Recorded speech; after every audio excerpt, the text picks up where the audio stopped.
புதுச்சேரி துணைநிலை ஆளுநருடன் அதிமுகவினர் சந்திப்பு. கட்டாய கல்வி உரிமைச் சட்டத்தை அமுல்படுத்திட வலியுறுத்தல்.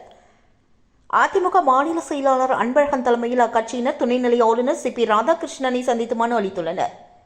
அந்த மனுவில் 2009ஆம் ஆண்டு நாடாளுமன்றத்தில் இயற்றப்பட்ட கட்டாய கல்வி உரிமைச் சட்டம் 2010ஆம் ஆண்டு நாடு முழுவதும் நடைமுறைக்கு வந்தது என்றும், தமிழகத்தில் 2011ஆம் ஆண்டில் ஜெயலலிதா ஆட்சியில் இந்த சட்டம் அமல்படுத்தப்பட்டது என்றும், இந்தியாவில் கட்டாய கல்வி உரிமைச் சட்டத்தை அமல்படுத்தாத மாநிலமாக புதுச்சேரி உள்ளது என்றும் தெரிவிக்கப்பட்டுள்ளது.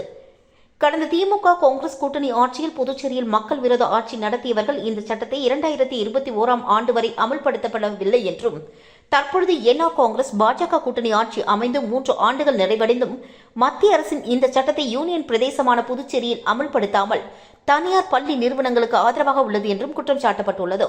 இந்தியாவிலேயே எல்கேஜியிலிருந்து 12ஆம் வகுப்பு வரை தனியார் பள்ளிகளில் கல்வி கட்டணம் அதிகம் வசூலிக்கும் மாநிலமாக புதுவை உள்ளது என்றும், மத்திய அரசால் ஏழை எளிய மக்களின் நலனுக்காக நாடு முழுவதும் கொண்டுவரப்பட்ட கட்டாய கல்வி உரிமைச் சட்டத்தை கடந்த 10 ஆண்டுகளாக புதுச்சேரி அரசு அமல்படுத்தாமல் இருப்பது அரசின் சட்டவிரோத செயல் என்றும், புதுச்சேரி சட்டமன்றத்தில் இதற்கான அரசாணையை இன்று வரை வெளியிடாமல் மத்திய அரசின் இந்த சட்டத்தையே புதுச்சேரியில் ஆளும் என்ஆர் காங்கிரஸ் பாஜக கூட்டணி அரசு அவமதித்து வருகிறது என்றும் கண்டனம் தெரிவிக்கப்பட்டுள்ளது.